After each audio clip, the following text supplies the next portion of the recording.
Night of சாம்பியனில் one of the முக்கியமான மேட்சான என்ன மேட்ச்னு கேட்டிங்கன்னா பேரன் பிரேக்கர் வர்சஸ் செத்ரோலின்ஸ் இவங்க ரெண்டு பேருக்கு நடக்க போகிற ஸ்டீல் கேஜ் மேட்ச். அந்த மேட்ச் எப்படி நடக்க வாய்ப்பு இருக்குன்றது தெரிஞ்சுக்கலாம். ஃபஸ்ட்டு இந்த மேட்சை பொறுத்த வரைக்கும் பேரன் பிரேக்கர் வந்தோடனே அதுக்கப்புறம் வந்து செத்ரோலின்ஸ் வர வாய்ப்பு இருக்குது. இந்த மேட்ச்சில் வந்து ஃபஸ்ட்டு எடுத்தோடனே டாமினேட் பண்ணுறது யாருன்னு கேட்டிங்கன்னா பேரன் பிரேக்கர் தான் இருக்கும். ஏன்னா அவரை பவர்ஃபுல்லாக காமிக்கிட்டுருக்காக ஃபஸ்ட்டு டாமினேட் பண்ணுற மாதிரி காமிப்பாங்க. அதுக்கப்புறம் செத்ரோலின்ஸும் விட்டு கொடுக்காம பர்ஃபார்மன்ஸ் பண்ணுவார். இந்த மேட்சை பொறுத்த வரைக்கும் நான் ஒரு கேம் பிளே மாதிரி விளாண்டு இந்த மாதிரி இருக்குன்ற ப்ரிடிக்ட் பண்ணியிருக்கேன். இந்த மேட்சில் என்னை பொறுத்த வரைக்கும் ஃபஸ்ட்டு இன்டர்ஃபேஸாக யார் வருவான்னு கேட்டிங்கன்னா லோகன் பால் தான் உள்ள வர வாய்ப்பு இருக்குது. லோகன் பால் இந்த மேட்ச்சில் வந்து டிஸ்ட்ராக்ட் பண்ணுறதுக்காக, அது மட்டும் இல்லாமல் பேரன் பிரேக்கருக்கு சப்போர்ட் பண்ணி வர வாய்ப்பு இருக்குது. அதே போல் நான் கேம் ப்ளே பண்ணி வர வச்சுருக்கிறேன். லோகன் பால் உள்ள வந்து யாரை அட்டாக் பண்ண போகிறாருன்னு கேட்டிங்கன்னா செத்ரோலின்ஸ் தான் அட்டாக் பண்ண போகிறாரு. ரெஃப்ரி அதை தடுக்க முயற்சி பண்ணாலும் அதெல்லாம் கண்டுக்காமல் லோகன் பால் தன்னோட வேலையை செத்ரோலின்ஸ் அட்டாக் பண்ணுறதா தான் இருந்துச்சு.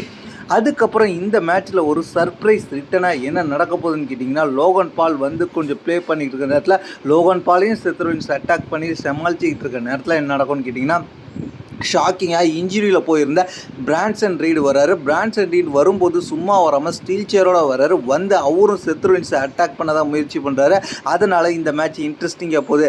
இந்த மேட்ச் ஒரு இன்ட்ரெஸ்டிங்காக முக்கியமான காரணம் என்ன கேட்டிங்கன்னா செத்ரோலின்ஸ் வர்சஸ் பேரன் பிரேக்கர் இவங்களோட ஃபைனல் பேட்டில். விஷனோட ஸ்டோரி லைனில் செத்ரோலின்ஸ்க்கான கடைசி யுத்தம். இந்த யுத்தத்தில் வந்து செத்ரோலின்ஸும் ஒரு வாட்டி ஜெயிச்சிருக்காரு, பேரன் பிரேக்கரும் ஒரு வாட்டி ஜெயிச்சிருக்காங்க. ஒன்றுக்கு ஒன்று ஈக்குவலில் இருக்குது. இது வந்து இவங்களுக்கான ஃபைனல் யுத்தத்துன்றதுனால, ஃபைனல் பேட்டில்ன்றதுனால இந்த மேட்ச் இன்ட்ரெஸ்டிங்காக போகுது.